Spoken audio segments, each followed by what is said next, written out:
புரியாமல் இருக்கான், அது இல்லைன்னு சொல்ல. பூஜ்ஜியத்துக்குள்ளே ஒரு ராஜ்யத்தை ஆண்டு கொண்டு புரியாமலே இருப்பான் ஒருவன், அவனை புரிந்து கொண்டால் அவன்தான் இறைவன். பாட்டு இல்லையா?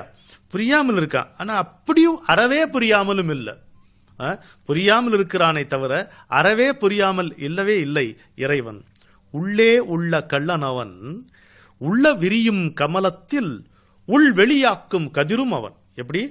உள்ளே உள்ள கள்ளன் அவன், திருடன் இருக்க. ஆழ்வார்கள் பாடக்கூடிய திருடன், உள்ளங்கவர் கள்வன் என்று நாயன்மார்கள் பாடக்கூடிய அந்த கள்ளன் உள்ளே உள்ள கள்ளன் இல்லையா? இங்கதான் இருக்கான். உள்ளனா என்ன சிந்திக்க விரியும் கமலத்தில் உள் வெளியாக்கும் கதிரும் அவன். அவனே கமலம், அவனே கதிரும். உயிரில் உணர்வாம் உதயம் அவன். உயிரில் அந்த உணர்வு, இறை உணர்வு சுடர் விட்ட பிறகு உள்ள கமலம் விரிகிறது. உயிரில் உணர்வாம் உதயம் அவன். மெல்ல நினைத்தால் தெரிவானே, சற்று நிதானித்தால் அப்படியே நினைச்சு பார்த்தால் தெரிவானே. மெல்ல நினைத்தால் தெரிவானே, மேனியில் பொன்னாய் விரிவானே. கொள்ள ஒண்ணா பரஞ்சோதி குத்து விளக்கில் சிரித்திடுமே. கொள்ள ஒண்ணா பரஞ்சோதி குத்து விளக்கில் சிரித்திடுமே. அப்படி அந்த அன்பின் மூலம் அவனை அடைய முடியும். அன்பின் மூலம் ஒரு நிதானம் கிடைக்கும்.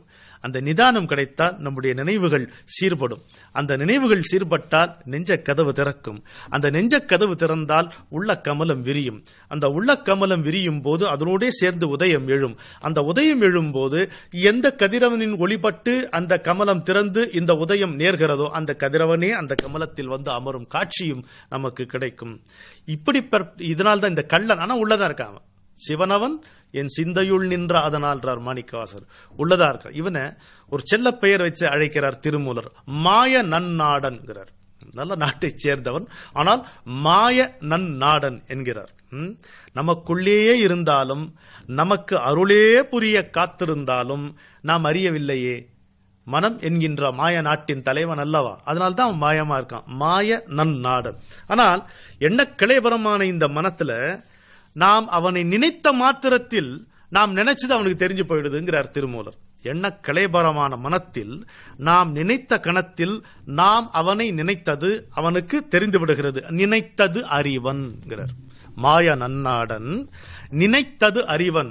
நாம் அவனை நினைத்த கணம் அவனை நினைத்தது அவனுக்கு தெரிந்து விடுகிறது. நினைத்தது அறிவன். எதனால் அவன் அப்படி ஒரு ரொம்ப எளிமையான காரணம். எதனால் அவனுக்கு தெரியுது? நம் மனதுக்குள்ளேயே அவன் இருப்பதால். அவன் தான் உள்ள இருக்கான்னு சொல்லிட்டோம் இல்ல, மனதுக்குள்ளேயே அவன் இருப்பதால் அவனை நினைத்த கணம் அவனுக்கு தெரிந்து விடுகிறது. இரண்டாவது, எல்லோருடைய எண்ணங்களையும் அவை எழுமுன்னே அறிந்து கொள்ளக்கூடிய சர்வ வல்லமை பொருந்திய ஆண்டவன் அவன் என்பதால் அவனுக்கு தெரிகிறது. மூன்றாவது காரணம் தான் முக்கியமான காரணம். நம்ம எப்ப அவனை நினைப்போம், நீ எப்படா என்ன நினைக்க போற, உனக்கு எப்படா நான் அருள் புரியுதுன்னு காத்துக்கொண்டே இருக்கிறான். அதனால நினைச்சக்கன்னா அவனுக்கு தெரியுது இல்லையா? அம்மா ஒரு தின்பண்டம் செய்தாங்கன்னா அதை எப்ப கொண்டு வராங்கன்னு காத்திருக்கக்கூடிய குழந்தை போல நமக்கு அருள் செய்ய நம்முடைய அகத்தே நின்று காத்து கொண்டிருக்கிறானாம் பரமேஸ்வரனாகிய அந்த இறைவன். இந்த மூன்று காரணங்கள். ஆனா நாம நினைக்க மாட்டோமா, அதான் சொல்றார் திருமூலர். ஆனால் நாம இவனை நினைக்க மாட்டோம். தெலுங்குல ஒரு வசனம் சொல்லுவாங்க, பிலிஸ்தே பலுக்துனவாடே பகவந்துடுன்னா. என்ன பெரிய தத்துவம் இல்லைங்க அந்த வசனம். சாதாரணமா கிராமத்துல சொல்ற வசனம். கூப்பிட்டா என்னான்னு கேட்கறவன் தான் கடவுள். தெலுங்கு வசனம் இது. ஆனால் தான் நினைக்கிலர்கிறார் திருமூலர். ஆனா நினைக்க மாட்டோம். கூப்பிட்டா என்னன்னு கேட்டுருவானா, ஆனா நம்ம கூப்பிட மாட்டோம். தான் நினைக்கிலர். மாயனன் நாடன் நினைத்தது அறிவன் எனில் தான் நினைக்கிலர். ஒவ்வொரு கணமும் ஆயிரக்கணக்கான எண்ணங்களால் நினைவுகளால் நாம அலைக்கழிக்கப்படுகிறோம். இவற்றில் ஒரே ஒரு முறை நாம அவனை நினைத்தால் போதும், அவன் என்ன மனத்தில் எழுவான். எழுந்து நின்னாதானே தெரியுது. மனத்தில் எழுவான். எதனால்? ஏற்கனவே சொன்னோம், அவன் ஏற்கனவே உள்ளே இருப்பதால். தெய்வத்தை உருவாக்க முடியாது.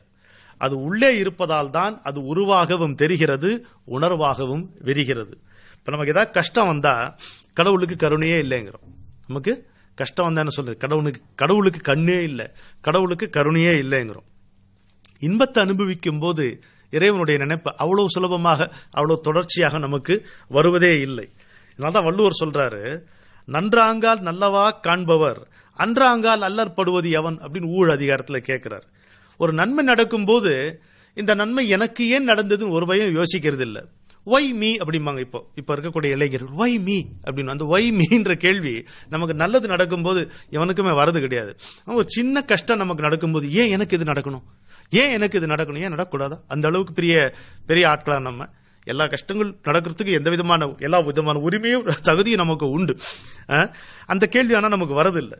இப்படி நம்ம குறைப்பட்டு கொண்டே இருக்கிறோம். நம்முடைய ஊழ்வினை பயனைத்தான் நாம் அனுபவிக்கிறோம். எதை விதைக்கிறோமோ அதைத்தான் நாம் அறுவடை செய்கிறோம். ஆனாலும் இது கஷ்டம் வரும்போது இது ஏன் எனக்கு வருதுன்னு நினைக்கிறோம், இன்பம் வரும்போது இது ஏன் எனக்கு வருதுன்னு நினைக்கல. இந்த அறியாமை மயமான இந்த மனநிலையத்தான் திருமூலர் எனக்கு இறை அன்பிலன் சொல்றாங்களா ஜனங்க. எனக்கு இறை அன்பிலன், என்மேல் அன்பே இல்லாதவன் இறைவன். என்ன கருத்து? அன்பில்லாத உயிரை ஆண்டவன் படைப்பானா? நேசிக்க முடியாத ஒரு உயிரை ஆண்டவன் படைப்பானா? இல்ல. நமக்குள்ள அன்பை வைத்தான், அவனே அருளாயும் நின்றான். ஆனா ஒன்ன கொடுக்காம இன்னொன்னு பெற முடியாது. உலகத்திலையும் சரி அங்கேயும் சரி நம்முடைய அன்பை கொடுத்தால் ஆண்டவனுடைய அருளை பெறலாம். கூன்போட்டு குமையாதீர் கொடுக்காமற் பெற முடியாது. உலகம் கதிரவனை கொடுத்து தான் நிலவை வாங்கிக்குது தினம். பூமி தங்கிட்டு இருக்கிற நீரை கொடுத்து தான் வானத்திட்ட இருந்து மழையை வாங்கிக்கிறது. அம்மா ஒரு அரவணைப்பு கொடுத்தா குழந்தையிட்ட இருந்து முத்தத்தை வாங்கிக் கொள்கிறாள். கொடுக்காமல் எதையும் பெற முடியாது. ஆனால் அன்பை கொடுத்துத்தான் அவனுடைய அருளை நாம் பெற்றுக்கொள்ள முடியும். மனத்தில் எழுகின்ற மாய நன்னாடன் நினைத்தது அறிவன் எனில் தான் நினைக்கலர், நினைக்க மாட்டாங்க. எனக்கு இறை அன்பிலன் என்பர், என் மேல அவனுக்கு அன்பே இல்லைன்னு சொல்லுவாங்களாம். எப்படி சொல்றாரு பாருங்க திருமூலர். இறைவன் பிழைக்க நின்றார் பக்கம் பேணி நின்றானே. பிழைக்கன்னா 2 பொருள் வருது. சால்ஜாப்பு சொல்லி தப்பித்து ஓடுவது, அதுவும் பிழைக்க ஒரு பொருள். பிழைக்க என்றால் உய்வடைய, உயர்ந்து கொள்ள என்பதும் ஒரு பொருள். தன்னுடைய வினையால் விளைந்த துன்பங்களை இறைவன் மீது சுமத்தி அவனுக்கு என் மீது அன்பில்லை அப்படின்னு சொல்றது. அவங்களுக்கும் யார் பாதுகாப்பு? அவன்தான் பாதுகாப்பு. அவனே கதி, நீயே கதி. இறைவா எனக்கு வேற எந்த திக்கும் இல்லை, திசையும் இல்லை. உன்னை பணிந்து உன்னுடைய அருளால் தான் உன்னை பணிகிறேன், உன்னை பணிந்துதான் நான் உய்வடைவேன் என்று பணிந்து நிற்பவர்களையும் அவனே காக்கிறான். நல்லவர்களுக்கும் அல்லாதவர்களுக்கும் அவனே காப்பு, நல்லோர்க்கும் தீயோர்க்கும் அவனே தலைவன். அப்படித்தான் நாயகனே சரணம் என்று நாம் முடிகின்றோம். மனத்தில் எழுகின்ற மாயனன் நாடன் நினைத்ததறிவன் எனில் தான் நினைக்கிலர். எனக்கு இறை அன்பிலன் என்பர், இறைவன் பிழைக்க நின்றார் பக்கம் பேணி நின்றானே என்று திருமூலர் நமக்கு சுட்டிக்காட்டுகிறார். இதை எப்படி நாம் இன்னும் மேலும் மேலும் புரிந்து கொள்ள முடியும் என்பதை மீண்டும் சந்தித்து மீண்டும் சிந்திப்போம். வணக்கம். உண்டான என்ன பதில் சொல்ல? நம்பிக்கை சம்பந்தமான விஷயம். நம்பினா இருக்கான், நம்பலைனா உனக்கு இல்ல, நம்பலைனா உனக்கு இல்ல. எந்த மாத்திரமோ எவரு தலிச்சினா அந்த மாத்திரமே நீவும் அன்னமாச்சாரியா சொல்றார். உன்னை எவர் எவ்விதம் கருதுகிறார்களோ அம்மட்டே நீ அவர்களுக்கு அப்படிங்கிறார். உன்னை எவர் எவ்விதம் கருதுகிறார்களோ அம்மட்டே நீ அவர்களுக்கு அப்படின்னு சொல்றார் அன்னமாச்சாரியா. அந்த மாதிரிதான் நம்ம இல்லைன்னு நினைச்சா நமக்கு இல்லை, உண்டென்றால் அது உண்டு, இல்லை என்றால் அது இல்லை என்பார் கண்ணதாசன். தெய்வம் என்றால் அது தெய்வம், அது சிலை என்றால் வெறும் சிலைதான்.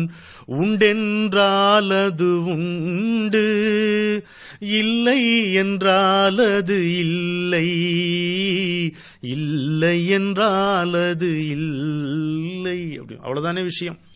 இப்போ மனத்தில் எழுகின்ற மாயநாடனை நாம பார்த்து கொண்டிருந்தோம்.